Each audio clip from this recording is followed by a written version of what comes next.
8 noyabrdan etibarən Sankt-Peterburqda miqrantların patentlə taksi fəaliyyətinə tam qadağa qoyulur. Həmin vaxta qədər işə götürənlər bu kateqoriyadan olan xarici işçilərlə əməkdaşlığı tamamilə dayandırmalıdırlar. Yerli kütləvi informasiya vasitələrinin məlumatına görə yeni məhdudiyyətlər nəticəsində sürücülərin sayı təxminən 12% azalacaq, ümumilikdə taksi sahəsi 4-6 min nəfər işçini itirəcək.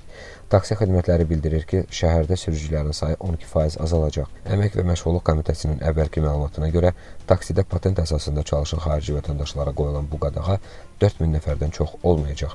Bu, minik avtomobilləri, taksilər və furqon sürücülərinin ümumi sayının təxminən 10%-ni təşkil edir. Məlumatlı mənbələrin bildirdiyinə görə, şəhər bazarında ümumilikdə 40-50 min sürücü fəaliyyət göstərir. Taksi şirkətlərinin mətbuat xidmətinin məlumatına əsasən, hələ 23-cü ildə qanunun qüvvəyə minməsindən və tələblərin sərtləşdirilməsindən sonra sürücülərin 50%-dən çoxu, o cümlədən patentlə çalışan miqrantların əksəriyyəti bazardan çıxıb. Şirkət nümayəndələrinin sözlərinə görə bu qadağa əslində ciddi dəyişiklik yaratmayacaq, çünki miqrantlar artıq çoxdan müxtəlif çatdırılma xidmətində çalışır. Xatırladaq ki, Sankt-Peterburqun qubernatoru miqrantların taksidə işləməsinə qadağa qoyan qərarı hələ 28 iyulda imzalayıb. Rəsmilər bu tədbirin daşımaların keyfiyyətini və təhlükəsizliyini artırmaq, eləcə də Rusiyalılar üçün əlavə iş yerləri yaratmaq məqsədi daşıdığını bildiriblər.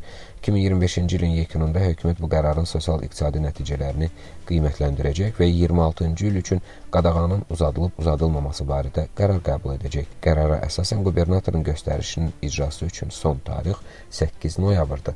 Ümumilikdə 8 noyabrda qüvvəyə minəcək bu qərar Sankt-Peterburqda yaşayan azərbaycanlı sürücülərə ciddi sosial-iqtisadi təsir göstərəcək. Bir çox azərbaycanlı üçün Rusiyada, xüsusilə də Sankt-Peterburqda taksi fəaliyyəti əsas gəlir mənbəyidir. Qadağanın tətbiqindən sonra onların bu sayda rəsmi işləməsi mümkün olmayacaq.